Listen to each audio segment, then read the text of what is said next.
Passar um tema que é palpitante sobre os dilemas que nós vivemos, a questão das candidaturas independentes, enfim, a crise que nós temos diariamente. Para não ser mal educado, agradecer Luiz Magno, Vanderline, Renato, todos os convites para eu estar aqui presente. Eu tenho visto vários painéis, várias conferências, aqui não é uma conferência, é uma conversa aqui com os senhores, em que todo mundo diz que está tudo errado. Que a justiça não se acerta, toda hora muda a jurisprudência, a lei é modificada a todo momento. E o que nós estamos fazendo a respeito disso? Nós estamos berrando, nós estamos buscando criticar sempre o judiciário, criticar sempre o legislativo, e merecem, sim, suas críticas, não estou dizendo que não. Mas eu acho que a gente tem que começar também a produzir material, a produzir soluções. Qual que é a solução? Nós temos hoje um problema de crise partidária. A Ana Cláudia, que não está prestando atenção, mas está ali conversando, ela escreveu um livro sobre candidatura independente, muito interessante, em que ela traz um problema real. A crise hoje é dos partidos políticos ou é uma crise de representatividade, é uma crise democrática? E essa crise democrática ela é gerada pela crise dos partidos políticos ou a crise dos partidos políticos é gerada pela crise de representatividade? É Tostines, é mais fresco porque vende mais ou vende mais porque é mais fresco? A realidade é essa. Nós estamos vivendo uma situação onde nós queremos achar um culpado. O culpado sempre tem que existir. Ninguém consegue ver os erros próprios. Todo mundo quer sempre botar um culpado. Quando se perde a eleição, a culpa não é do programa de governo, não é da falta de capacidade de especificar a sua proposta, de ter uma comunicação com o eleitor, de convencer o eleitor. Não. A culpa é do sistema, a culpa é do tempo de televisão, que é horroroso realmente. Até fazer um parênteses, eu falei isso lá em Curitiba. Nós vamos agora, em junho, continuar com essa discussão se é pré-campanha ou não é pré-campanha, mas em agosto começa a eleição, e aí nós temos 35 dias inteiros de propaganda eleitoral no rádio e na televisão. Lembrando que não tem programa em bloco no domingo. Então, para presidente da República, nós vamos ter 15 programas, 15, de 12 minutos e meio. São 175 minutos para definir o futuro de 4 anos do país. Realmente vai ser uma escolha muito bem feita, porque nós vamos ter oportunidade nessas quase 3 horas. Se for assistir o Star Wars é mais, o Guilherme sabe disso, que é fã, mestre Jedi, leva mais tempo para você assistir um filme do que você discutir todas as propostas que serão apresentadas, e você, como eleitor, terá que escolher uma dessas propostas. Por isso que é muito importante, quando a gente fala em crise, quando fala em retenção da informação, toda interpretação que a gente for dar para propaganda antecipada, para propaganda durante o período eleitoral, restrição à crítica, seja o que for, nós temos que lembrar que quanto mais limitação, menor será o número de informação recebida pelo eleitor. Pior será a escolha, não no sentido dessa ou daquela pessoa, mas no sentido de se ter informações necessárias para efetivar uma escolha real. E aí nunca nós vamos conseguir vencer a cesta básica, nós nunca vamos conseguir vencer a marcação de consultas no centro médico, que vai sempre privilegiar e definir o voto do eleitor. Então, quanto mais regras se coloca na legislação, mais difícil fica a sua interpretação. Quanto mais difícil a sua interpretação, maior a limitação. Quanto maior a limitação, mais afastado fica o eleitor do político. Esse é o verdadeiro dilema que nós temos hoje. Como trazer de volta a aproximação entre eleitor e partido político e o político em si, o detentor do poder. Foi dito aqui, e eu concordo 100%, não existe democracia sem política. A democracia ela é necessária que exista, pelo menos no modelo brasileiro, é necessário que exista um representante do eleitor. Quando eu vou às urnas, eu entrego e outorgo um mandato, ou seja, uma procuração, para que alguém fale no meu nome, alguém exerça o poder que emana do povo. Então, o povo se reúne, através das pessoas, não o povo propriamente, mas os eleitores, e escolhem seus representantes. Ah, mas os representantes que estão aí não são bons. Não, paciência, que a gente escolha outro. A nossa democracia, por mais que a gente berre e diga que ela existe, ela é muito nova. Nós temos 64 para cá, 36 mais 18. Faz as contas, Guilherme, que você sabe fazer conta, 54, talvez. Tem uns 50 anos aí de... Não, porque é de 88, né? Porque, na realidade, 64 foi quando foi o golpe. Então, 12 mais 18 são 30 anos, são 30 anos de Constituição. 30 anos nós percorremos um caminho com muitos erros, com muitas falhas, e vamos continuar tendo erros, continuar tendo falhas, mas vamos galgando e superando isso. Um grande problema que surge disso tudo são os partidos políticos. Sem querer ser meio professoral, mas vamos lembrar um pouco a história dos partidos políticos. Desde o século XVII, que se tem a noção exata do que é um partido político, você tem a noção exata, não, mas começaram a surgir os primeiros, Whigs and Tories, na Inglaterra, e só em 1866, na Califórnia, pela Porter Law, é que houve o primeiro reconhecimento legislativo da existência de um partido político, que na época ainda é chamado como associação. O Código Brasileiro, Código Eleitoral, de 1932, ele trouxe uma definição pela primeira vez para o Brasil, porque até então nós tínhamos o Partido Libertador e o Partido Conservador do período desde o Império, mas no Código de 32 ele veio com uma pequena início de uma definição do que é um partido político, dizendo que partido político era quem tivesse assim se registrado de acordo com o ordenamento do Código Civil de 1916, artigo 18, tivesse adquirido personalidade jurídica, e também criou a possibilidade do partido provisório, que era aquele que se apresentava à Justiça Eleitoral com assinatura de 500 eleitores. Então, 500 eleitores se reuniam e lançavam, e formavam um partido político, ainda que provisório, e também se reconhecia no Código de 32 a condição de partido político às associações de classe. Então, isso começou a ter uma pequena definição. A partir daí é que nós, na legislação brasileira, começou a enfrentar a questão dos partidos políticos. Mas Getúlio Vargas veio em 1937, um sujeito muito democrático, gostava muito de eleição, cancelou não só os partidos políticos, como a Justiça Eleitoral e qualquer pessoa que tentasse se opor a ele. Mas a pressão foi muito grande com o final da guerra, então ele chamou o ministro da Justiça, na época, Agamenon, e criou-se, reestabeleceu a Justiça Eleitoral através da Lei Agamenon, e com esse restabelecimento também se restabeleceu os partidos políticos. Mas, a partir daí, em 1945, se entregou ao partido político o monopólio para o registro de candidatura. Ou seja, só concorre, só pode ser apresentado ao povo para ser escolhido como seu representante, só pode ser candidato, quem estiver filiado a um partido político. Isso, desde 1945, é assim. A Constituição não falava isso em 46, mas foi mantido desde então. Na Constituição de 88, me parece que isso está, não digo nem de forma implícita, mas expressamente exposto no artigo 14, parágrafo 3º, quando diz como condição de elegibilidade a afiliação partidária prevista no artigo 14, parágrafo 3º, lá, na forma da lei, e a lei tem alguma variação, mas ela estabelecia 1 ano, hoje, depois de tantas reformas, passou para 6 meses, que é o período mínimo a partir do qual o partido político, no seu estatuto, pode estabelecer um período maior para que o seu filiado possa se tornar candidato. Mas, com isso, os partidos políticos, além de voltar em 1945, eles sofreram um novo baque em 64. Quando veio o golpe de 64, acabou-se com o multipartidarismo, não vou nem falar plúrio, e só restaram 2 partidos, a Arena e o MDB, que era o partido da situação e o partido da oposição controlada. Quem viveu essa época sabe que o PMDB, hoje o PMDB, mas na época o MDB, Movimento Democrático Brasileiro, tinha o papel de oposição, mas também peronomútil, né? Quer dizer, uma oposição, mas bem limitada e sem poder fazer muitas críticas, porque imperava a Lei de Segurança Nacional, imperavam os atos institucionais.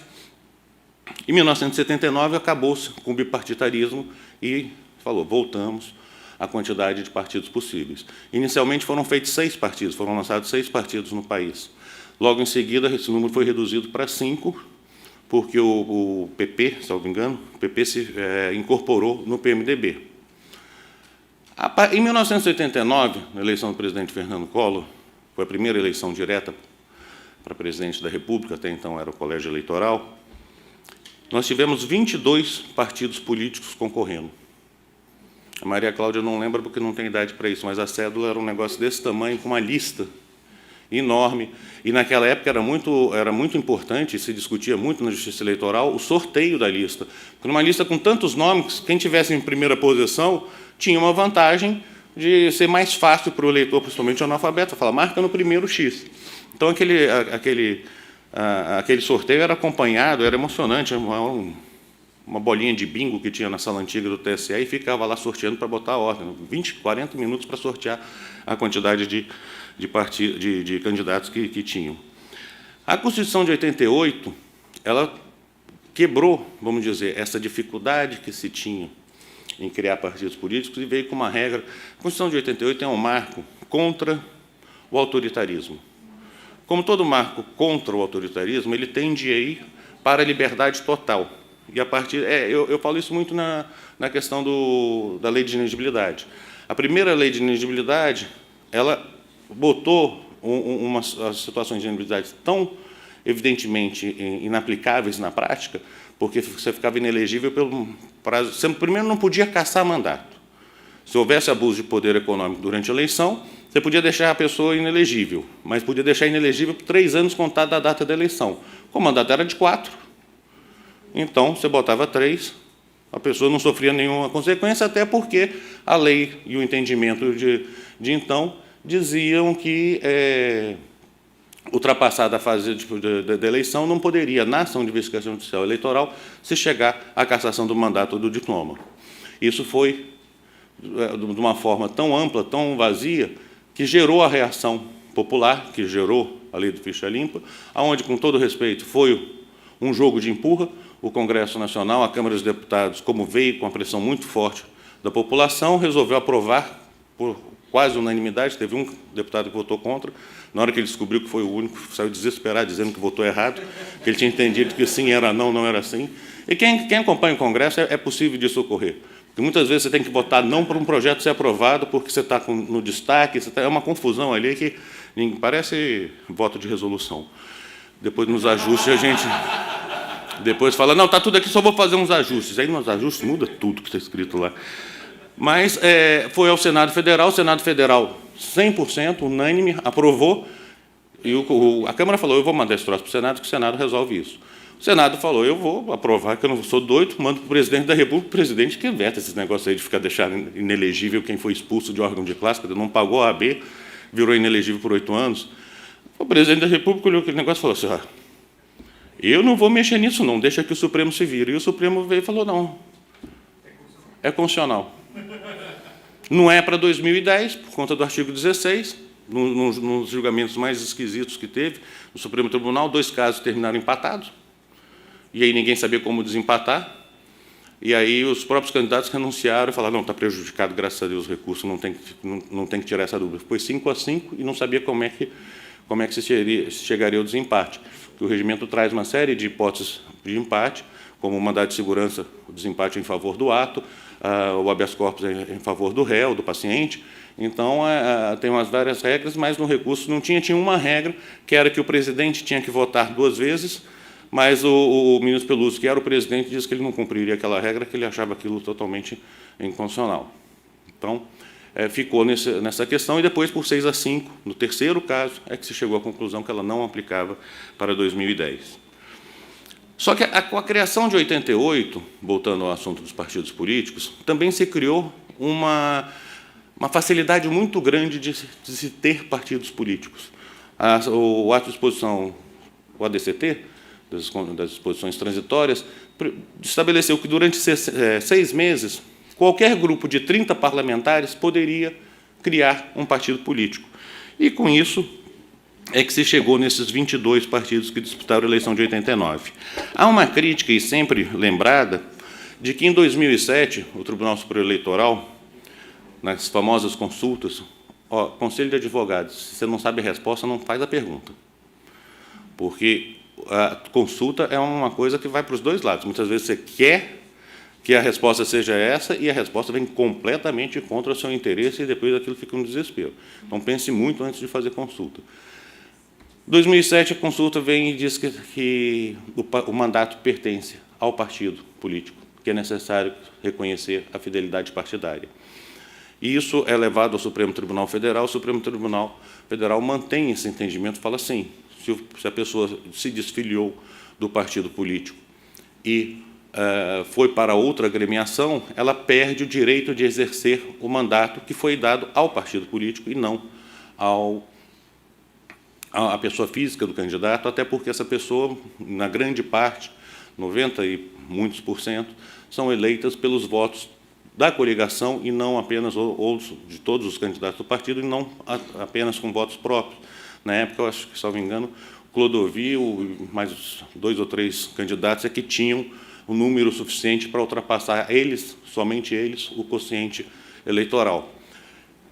E aí o Supremo Tribunal Federal fala o seguinte: enquanto o Congresso não regulamentar, o TSE faça uma resolução para estabelecer quais são as hipóteses em que a pessoa pode sair do partido sem perder o mandato. Então, a gente põe a culpa no TSE, mas é só lembrar, foi uma determinação do Supremo Tribunal Federal, o Supremo Tribunal Federal disse: faça isso. Se vocês não fizerem, o direito não será resguardado, vocês têm que fazer. Então, veio uma ordem jurisdicional, proferida pelo plenário do Supremo, o TSE fez. E a primeira hipótese que colocou foi a criação de novos partidos, em prol do pluripartidarismo, que é um dos fundamentos da Constituição do Estado Democrático de Direito brasileiro. Se estabeleceu que a pessoa poderia sair de um partido para participar do outro.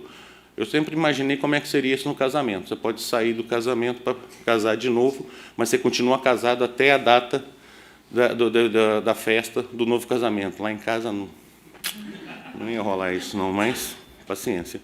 Bom, todo mundo critica essa decisão, dizendo que, a partir daí, o número de partidos extrapolou, que o número de partidos aumentou, e que hoje nós temos 35 partidos políticos, e que esses 35 partidos políticos causam uma crise, e a palavra da moda é crise, seja ela partidária, seja ela de representatividade, e vem a crise da governabilidade, porque com 35 partidos políticos é impossível governar o país. Só lembrar uma coisa: de 2008 para cá, apenas 8 partidos foram criados, dos 35 existentes. Os outros 27 já existiam antes. E desses 8, eu não fiz o levantamento, mas isso não é difícil de fazer, poucos têm representante no Congresso Nacional, e se tiver 1 ou 2. A grande maioria de partidos, um grande número de agremiações e de representantes que nós temos, que torna, sim, uma dificuldade a governabilidade, o acerto na Câmara dos Deputados, que também é normal dentro de uma democracia, ela deriva dos partidos que já existiam antes dessas decisões. Eu acho que o grande problema que nós temos, e nós temos que achar uma solução para isso, é saber o que, afinal de contas, é um partido político. Pela definição clássica, quer dizer, é a reunião de pessoas em torno de um ideal que busca acessar o poder, geralmente pelos meios legítimos, para exercer a opção daquelas pessoas que formaram o partido e se manter no poder. Essa é a definição clássica. O problema que nós temos hoje, e isso é uma dificuldade, é que o mundo, a sociedade líquida, se quiser utilizar o termo de Bauman, o mundo se tornou muito moderno. A quantidade de informações que a gente recebe por minuto é muito maior do que em 1945, quando se restabeleceu o monopólio das candidaturas, quando se restabeleceram os partidos políticos e o monopólio das candidaturas. Quando ocorria alguma coisa na Europa em guerra, no final da guerra, levava pelo menos 1 semana, 2, para que a notícia chegasse ao Brasil. Aí o jornalista ia imprimir o jornal semanário, para 1 mês depois você sabia que o Brasil tinha tido uma vitória em Monte Castelo, na Itália. Mas você não tinha essa noção. Hoje, enquanto eu estou falando, já chegaram aqui umas 10 mensagens, algumas fotos, inclusive, daqui, que mandaram. E se acontecer um acidente de trânsito na Rússia agora, que envolva brasileiros, eu receberei em 27 segundos essa informação. Então, nós temos hoje um nível de informação muito mais rápido, o que também faz com que essa informação não seja tratada, não seja cuidada. Hoje em dia, você recebe tudo, uma quantidade enorme de fatos totalmente irrelevantes, mas que são instantâneos e, por serem instantâneos, não tem a necessária pesquisa sobre a veracidade do que está sendo feito, origem, inclusive, do outro tema da moda hoje, que é o fake news, que já existe no Brasil, pelo menos no Código Eleitoral, desde 1950, como crime. Então, essa modificação do mundo criou o que o Yves Leterme, que é o superintendente não sei, o secretário-geral do International ID. O International ID é um organismo internacional governamental, são os países que fazem parte, e que busca implementar e aperfeiçoar a democracia em diversos cantos do mundo, com atuação quase que global. E ele falava o seguinte, ele definiu isso como um fenômeno da uberização. Eu quero sair daqui e voltar para comer ostra no mercado, eu aperto um botão no celular, tem um carro parado aqui na minha frente, já sabendo por onde eu vou, com balinha e água. Eu quero que a ostra venha aqui, eu aperto um outro botão e vem um motoqueiro trazer a comida aqui. Eu tenho uma coisa imediata para os desejos. E a população como um todo tem isso. Tá certo? Nós demos aqui alguns exemplos elitistas, sim, mas a grande parte da população tem acesso a essa imediaticidade em atender às suas pretensões, aos seus desejos. Nos partidos políticos e na política, isso não ocorre. A velocidade da política é diferente ainda. Nós não conseguimos avançar com a resposta imediata ao que o eleitor pede na política, como em todos os outros serviços. O que acontece com isso? Em 2013, vai todo mundo à rua dizer que 20 centavos, não era o problema dos 20 centavos, mas criam todas as crises. A crise de 2013, 2014, gerou toda uma discussão, 2013 não, aquilo foi em 15, né? Gerou toda uma discussão que só em 16 é que o Congresso, depois de um ano de discussão, fez uma grande reforma eleitoral de que nada mudou, a não ser trazer mais restrições, mais proibições e impedir cada vez mais que se saiba quem são os candidatos da eleição. Como é que os partidos políticos se comportaram nesse meio tempo? Ninguém sabe, porque eles não tiveram atuação. A Fernando Lassalle dizia que a Constituição, o que é a Constituição, na obra dele, quer dizer, a Constituição tem que ser um reflexo do anseio, do poder fundamental, do que a população quer. E nós não temos isso, porque toda a nossa matéria de direito eleitoral é baseada na pessoa física, é baseada no candidato, no deputado, no senador. Pouquíssimas pessoas consideram quem são os partidos políticos. A gente escolhe a pessoa física. Então, quando a gente fala que vai mudar o sistema, quando a gente diz que vai mudar para distrital, que vai mudar para proporcional, distrital misto, distritão, seja o nome que for, todo mundo continua com a mesma coisa. Não, mas vai ser a pessoa. Você vai votar na pessoa, você não vai votar no partido político. É o que a gente quer, é o nosso sistema, então que a gente traga regras para essa realidade. Vamos extinguir os partidos políticos? Me parece que não é o ideal. Eles têm a sua validade, sim, apesar de todos os problemas que a gente verifica. O antagonismo que se tem hoje aos políticos também se deve ao antagonismo dos partidos políticos, porque a realidade que foi revelada pelas inúmeras investigações é que o conceito de roubo ele variava de acordo com a destinação do dinheiro.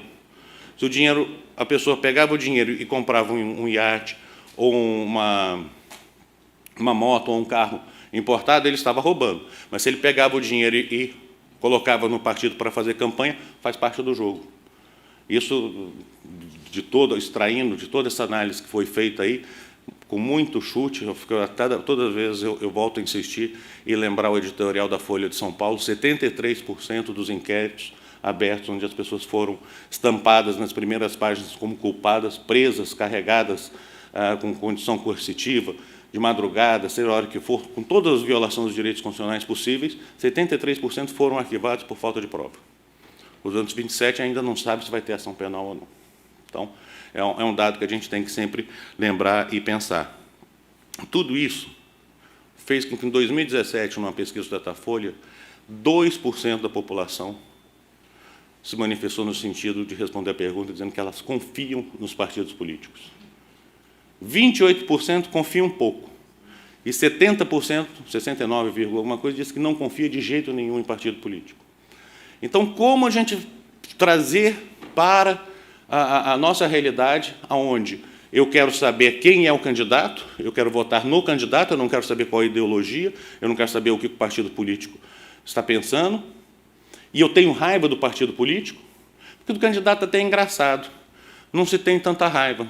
Tem a raiva da classe política, Mas isso é a mesma coisa quando se fez o lançamento da lei de ficha limpa, 2010, 2012, mais ou menos.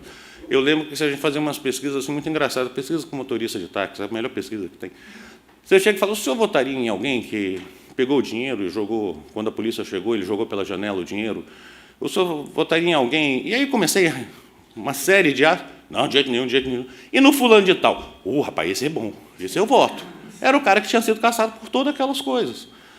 O povo tem o seu carisma e a sua atenção à pessoa física. Então, a ficha limpa é boa se for aplicada para os outros, mas para o meu candidato, não, o meu candidato deixa. É o problema que se tem hoje da crise de ativismo judicial. A gente fala que é ativismo, e o Neverton disse isso muito bem lá em Curitiba, ativismo judicial que é a decisão que for contrária à minha. Porque se for para o que eu estou defendendo, não, aplicou-se com sabedoria os direitos fundamentais, a interpretação necessária. Então, quando a gente joga uma coisa contra o nosso interesse, a gente tende a criticar essa situação. Mas, então, como que a gente vai resolver essa questão dos partidos políticos? E aí, na realidade, durante o processo de discussão, em 2015, começou a se aventar a possibilidade da existência de candidaturas avulsas, candidaturas independentes, no Congresso Nacional. Há uma emenda, inclusive, do Reguf, estabelecendo a possibilidade de candidatura avulsa, ou seja, a alteração da Constituição da República, para que se admita o registro de candidatos não registrados, como era aquela situação prevista no Código desde 1932 e que ocorre em vários locais do mundo. Candidatura avulsa não é um bicho de sete cabeças, algo que outros países não tenham tentado e que pratiquem. Pelo contrário, existem países, Kuwait, por exemplo, é proibido partido político no Kuwait. Eles não têm. Aí você é só entrar lá no site do IBRAD, tem todo o link para todos os 175 países, autoridade eleitoral, você pode pesquisar e verificar como que é o sistema de cada um dos países. Mas veio a questão da candidatura avulsa, e aí se trouxe o Pacto de São José da Costa Rica, artigo 23, que, de certa forma, é um tema muito importante, e eu não vou aqui falar sobre o Pacto de São José da Costa Rica, sobre convencionalidade, porque eu não sou louco, porque eu tenho o Rui, tenho o Marcelo, e tenho o trio aqui, eles fizeram até um joga, é aquele negócio de fuzilamento, sabe, que vem um atira, aí levanta, eles vão trocando, o próximo vem. Eu não vou falar sobre convencionalidade aqui de lei de jeito nenhum, porque a gente só fala no que a gente consegue enrolar, não na frente dos caras que são os três grandes mestres do tema no Brasil. Mas só lembrar, se aplicar o 23, aplica para tudo, não tem meio termo. Meia aplicação é mulher meia grávida, né? Quer dizer, esse daqui pode, mas então vamos eliminar a ficha limpa da primeira a quase o último. Talvez sobrem 2 ou 3 ali, idade, alguma coisa assim, alguma restrição ao exercício do jus honorum. Agora, como que resolve isso? Quais são os problemas que a gente tem? Quais são os dilemas que a gente vive? O problema que nós temos nos partidos políticos, nessa raiva, nesse antagonismo que tem no partido político, ao meu ver, derivam da própria Constituição. A Constituição de 88 estabeleceu que os partidos políticos têm que ter caráter nacional. É outra coisa que não é respeitada no país. Os partidos políticos, sim, registram seu estatuto no TSE e têm abrangência em todo o território nacional. Mas ou eles são controlados de um estado específico, ou existem alguns partidos políticos que são verdadeiras confederações de órgãos estaduais que se reúnem na base, não mexe no meu armário que eu não remexo nas suas gavetas. Então, vamos tocar aqui a coisa. Quando for eleição presidencial, a gente faz. Se nós temos eleição em 3 níveis, por que não ter também partidos políticos em 3 níveis? Primeiro, para que ter partido político em município de 1.500, de 2.000 pessoas? Por que não deixar que aquelas 1.500, 2.000 pessoas se reúnam e se decidam?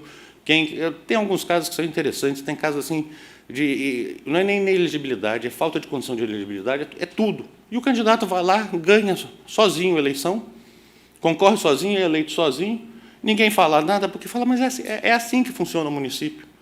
Eu lembro uma vez, logo que eu entrei no tribunal, um dos primeiros casos que eu vi, eu falei, gente, o que é isso? A juíza homologou o acordo da carne. Eu falei, o que é isso? Aí eu fui lá ver, não, é que a barraca de carne tem que ficar a 150 metros de um candidato para o outro.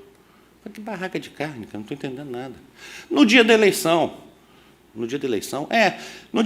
cada candidato monta sua barraca de carne, para o eleitor chegar lá e ele dá a carne para o eleitor, porque senão o cara não vai votar. Então, vamos homologar um acordo para não dar briga, ficava um candidato ali, 150, 41A homologado. A pessoa botava lá, vai comprar o voto sim com carne, mas eles não, eles pegam carne em todas as barracas e depois eles votam em quem eles querem.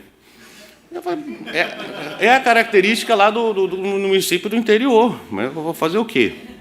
Não tem muito o que ser feito. Mas aí surgiu essa ideia aí da candidatura avulsa.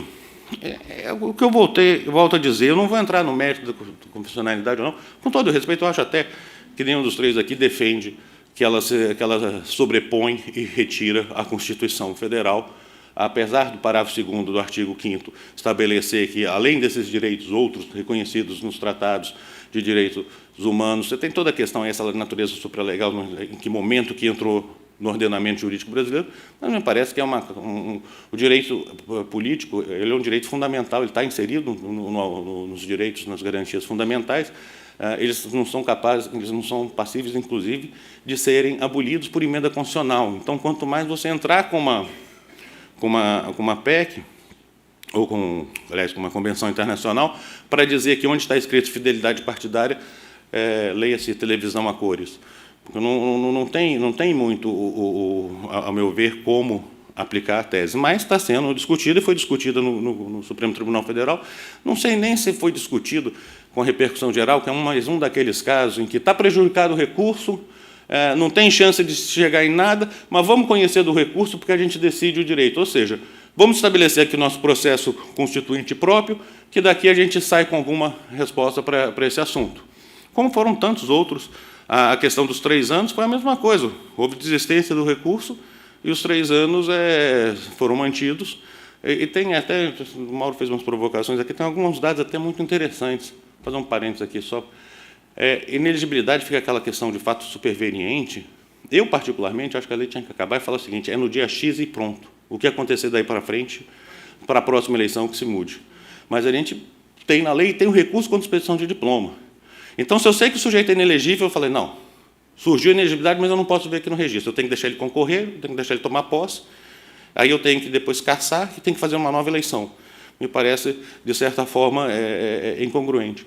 Mas a questão do fato superveniente que atrai ou que afasta, tem um tema interessante que eu estava lendo outro dia, escrevendo a respeito. A gente estabeleceu que o que atrai até o dia da eleição, que é o que está na jurisprudência antiga do recurso de expedição de diploma. Mas o que afasta poderia ir até a diplomação, com o raciocínio de que, se aconteceu num dia X, eu tenho que dar um tempo para que a pessoa... E no recurso contra expedição de diploma? O recurso de expedição de diploma envolve condição de elegibilidade hoje, pela regra. E a condição de elegibilidade pode se dar, a perda da condição de elegibilidade pode se dar no dia da diplomação. Então, se eu utilizar esse raciocínio, eu tenho que ter o mesmo raciocínio lá para frente, de restabelecer. Agora, se o fato ocorre antes da sentença, o 493 do CPC me parece que é óbvio que ele tem que ser considerado na sentença para afastar. Mas esse não era o tema da minha palestra, eu fiz só um parênteses aqui para tentar voltar a essa história. Voltando às candidaturas avulsas, como é que elas existem no mundo? Cada país adota uma fórmula. Alguns países estabelecem candidaturas avulsas para cargos não propriamente eleitorais. Um preenchimento, por exemplo, do cargo de juiz local, de administrador do metrô, de administrador de transportes, as cidades onde isso é feito. Normalmente, inclusive, para que não haja a participação do partido político no exercício dessa função administrativa do Estado, os partidos são afastados e os candidatos são só únicos, exclusivamente independentes. Mas se tem que ter um mínimo de representatividade, inclusive, para ser candidato. Se você quer ser candidato no Texas, você precisa, para determinados cargos, 1% do apoio. Você registra perante a autoridade eleitoral e aí tem um prazo para trazer 1% de apoio dos eleitores, calculado o voto da última eleição, daquela circunscrição, dizendo que corroboram e admitem que você seja candidato. Para outros cargos, esse vai até 5%, tem uma variação. Na Inglaterra, em algumas situações, você precisa de um número fixo, 100 eleitores. Mas cada uma das situações traz um mínimo de reconhecimento de representatividade de pessoas que concordam com a sua candidatura. Você simplesmente modificar a Constituição brasileira sem ser pelo processo legislativo competente, sem ser pelo órgão competente, vai trazer uma dificuldade enorme, inclusive para a operacionalização disso. Como que vai ser feito a análise de candidatura avulsa? Eu acho até que ela é válida, inclusive nessas hipóteses que eu disse, para pequenos municípios, prefeito mesmo, de cidade até 2.000, 3.000 habitantes, poderia se pensar na não necessidade de uma representação do partido político. Porque essa hierarquia que nós temos nos partidos políticos, ela, inclusive, ela é prejudicial à própria questão da democracia. E aí entra a questão das comissões provisórias. Você começa a pôr seus representantes ali para que aqueles representantes lhe apoiem durante a eleição, e você começa a vincular quem participa de eleição presidencial, de eleição estadual, principalmente, sabe que a verdadeira força do candidato a deputado, do governador, são os prefeitos que ele conseguiu reunir para apoiar a sua candidatura, que é o prefeito que tem um contato direto, o vereador que tem um contato direto com o eleitor. Então, essa vinculação partidária no sistema de toma lá da cá, eu te deixo no cargo, eu te deixo no exercício do poder partidário, se você me apoiar na eleição, não me parece que seja algo também que a gente pode deixar de considerar. No Brasil não se estabeleceu nada, está se discutindo. Vai ter ou não vai ter candidatura avulsa, sem se estabelecer absolutamente nada. Como que esses candidatos vão ser registrados?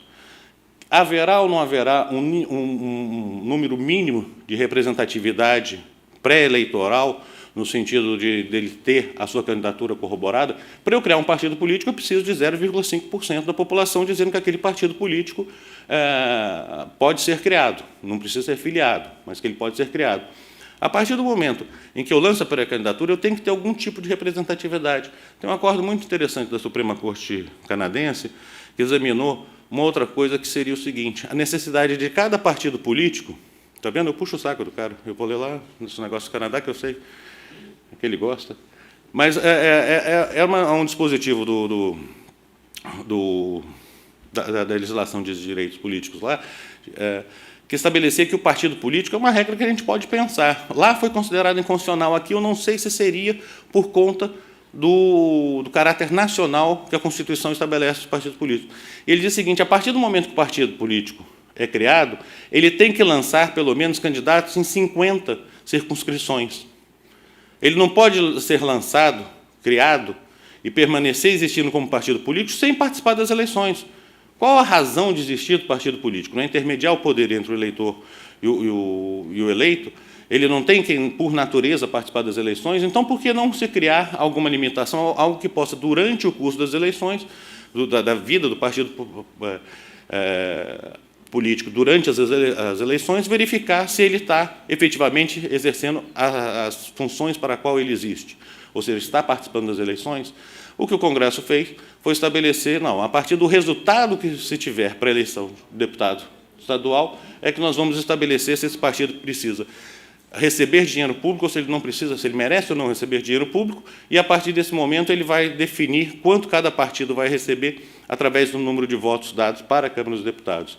O que significa que, se um partido político tiver todos os vereadores brasileiros, todos os prefeitos brasileiros, todos os governadores, o presidente da República, e, na hora de lançar o registro de candidatura, tiver a sua lista de candidatos indeferidos por algum problema no DRAP, esse partido controlará efetivamente todo o poder político brasileiro, mas não receberá um tostão de dinheiro público, porque ele não teve a única eleição que importa ao partido político, é a eleição de deputado federal. Eu, particularmente, acho que isso teria que ser também modificado na legislação. Se for para modificar a legislação, vai ser uma coisa fantástica. A gente tem ideia, não falta.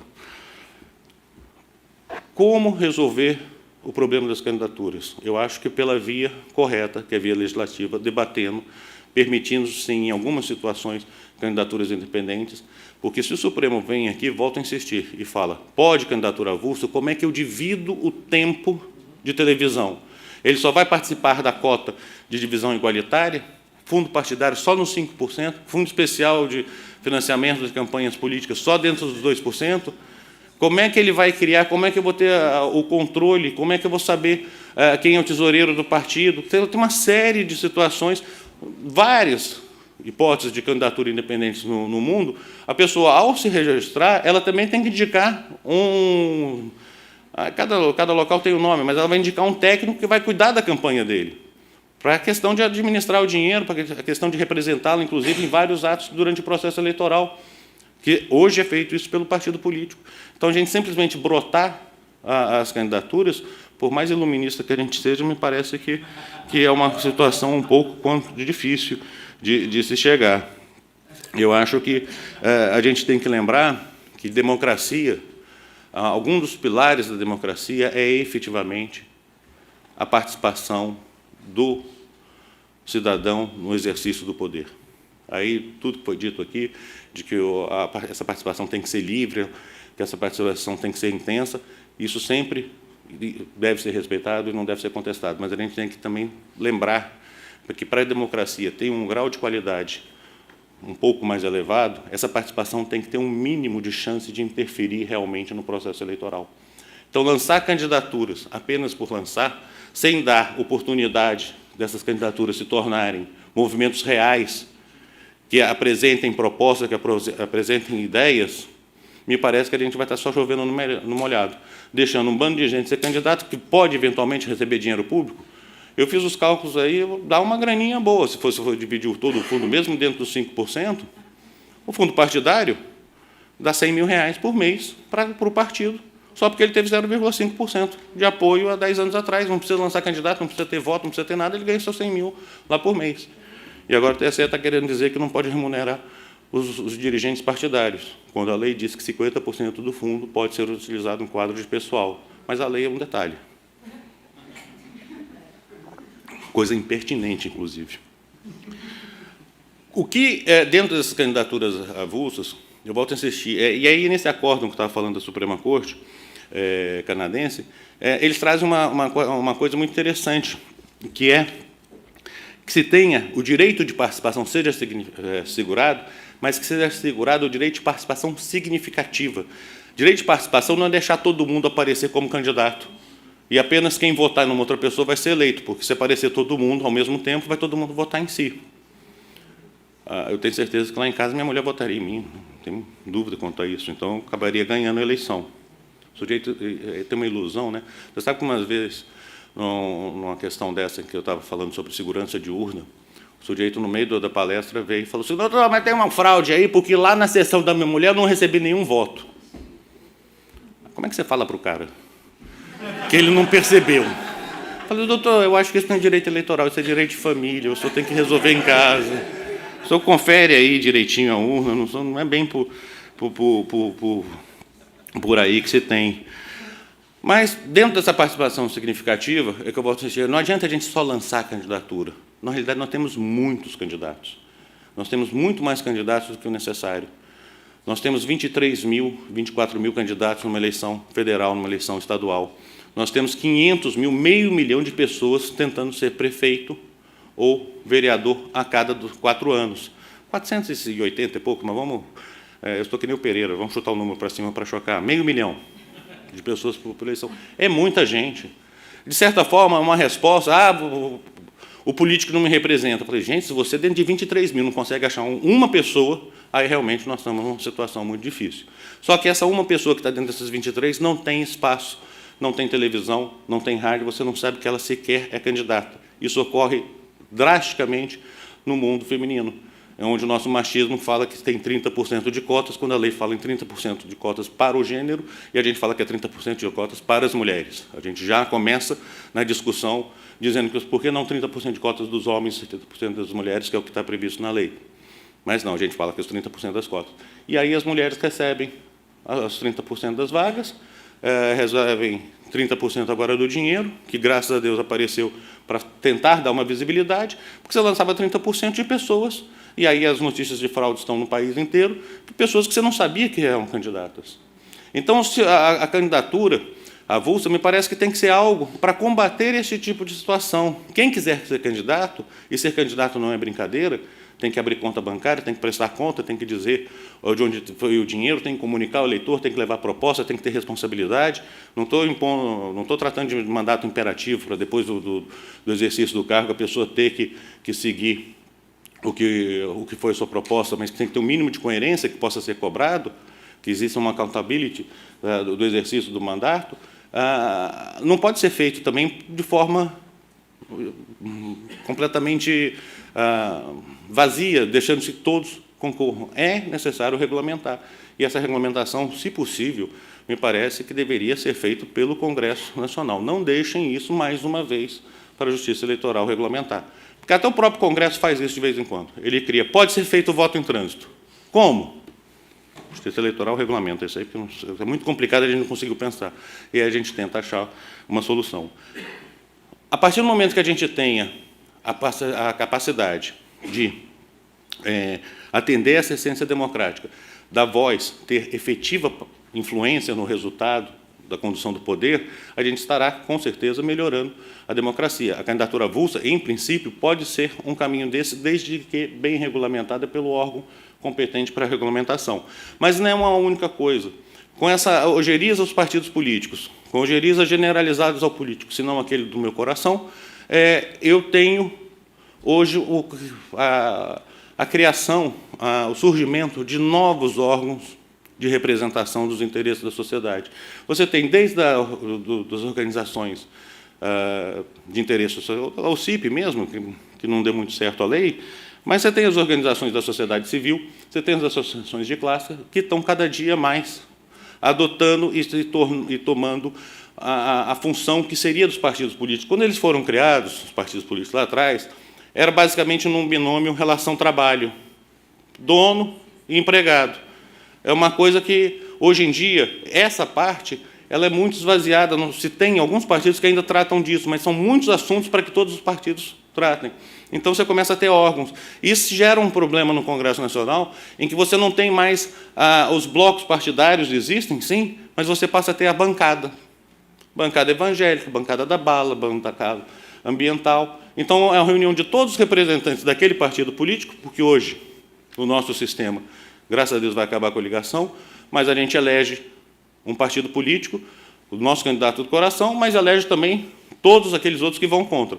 Então, eu consigo eleger, com um voto, 8 pessoas em Brasília, sendo 3 a favor do aborto, 5 contra, dentro do mesmo partido político. Então, me parece uma coisa meio ilógica, a gente teria que pensar. E eu acho que, dentro desses novos atores que estão surgindo, nós estamos tendo também proto-partidos que nem eles percebem que estão montando partidos políticos. Esses movimentos sociais que surgiram nos últimos 2, 3, 4 anos no país, eles são, essencialmente, uma estrutura partidária, uma estrutura para a defesa deste ou daquele interesse. E estão feitos de forma espontânea, isso é verdade. Um grande problema, e com isso eu vou encerrar aqui, porque eu acho que eu perdi o tempo aqui, mas... Nossa, eu já falei para caramba. Mas eu vou encerrar. Um grande problema que existe é que nós não percebemos que a lei mudou.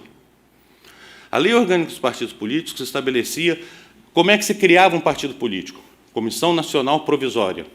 Nomeava Comissão Nacional, Estadual ou Regional, conforme se deu o nome. Essa, por sua vez, nomeava Comissão Municipal, provisória também. Essa comissão provisória se reunia, filiava as pessoas, fazia o diretório definitivo, os quais, no município, no Estado, se reuniam, elegiam um diretório nacional definitivo, e aí depois, com todos os diretórios, era eleito o diretório nacional definitivo. Esse é o método pela Lei Orgânica dos Partidos Políticos de 71. Era isso que funcionava. A Constituição veio e diz que é livre e autônomo em 88. E aí eles fizeram uma lei em 95, onde continuaram utilizando a denominação de diretório, de comissão provisória. Quer dizer, ninguém percebeu que mudou a situação. O partido tem que ser tratado como uma pessoa jurídica de direito público, na meu ver, sim, como era anteriormente, ou tem que ser tratado como uma pessoa jurídica de direito privado, como está previsto na 9.096 e no Código Civil alterado pela 9.096. Se aquela pessoa ela exerce uma função híbrida, tem um voto do ministro pertence sobre isso, fantástico, ele diz o seguinte: sim, é uma associação, mas é uma associação que recebe dinheiro público e trabalha para uma função pública, que é a função de intermediar o poder. Então, tem que ter um mínimo de controle estatal, não para interferir. A autonomia, ao meu ver, que está no artigo 17, é autonomia de ideias, autonomia de fala. O partido político não pode ser tolhido de nenhuma forma de expressar o que ele acha que que é o que estaria representando os seus filiados, quais são suas propostas. Mas, a partir daí, eu não posso simplesmente transformar tudo numa balbúrdia como existe. Tudo isso não tem como a gente definir se a candidatura avulsa é boa, se ela é ruim, se o partido político existe, é bom ou é ruim, porque tudo chama-se sistema eleitoral. Então, tudo vai depender de tudo. Uma coisa está relacionada à outra. Se eu for mexer em candidatura avulsa, eu tenho que mexer no sistema eleitoral. Se eu for mexer no partido político, eu tenho que mexer na candidatura avulsa. O que eu acho que nós temos que fazer, e espero que tanto o IBRAD, a BRADEP, todas essas associações que nós temos aí de direito eleitoral e a OAB possam, que assim que encerrar essa eleição, a gente não fique esperando o novo processo para daqui 2, 3 anos começar uma nova discussão sobre o que seria uma reforma, que a gente consiga se reunir, pelo menos, eu acho que isso não pode ser só acadêmico, não pode ser só do judiciário, não pode ser só dos advogados, tem que ser uma proposta vindo de todos os setores da sociedade, principalmente daqueles que trabalham em eleição, que a gente consiga trazer e levar alguma solução ao Congresso Nacional. Se eles vão aceitar ou não, é sempre uma dificuldade, mas a nossa parte nós teremos feito. Muito obrigado.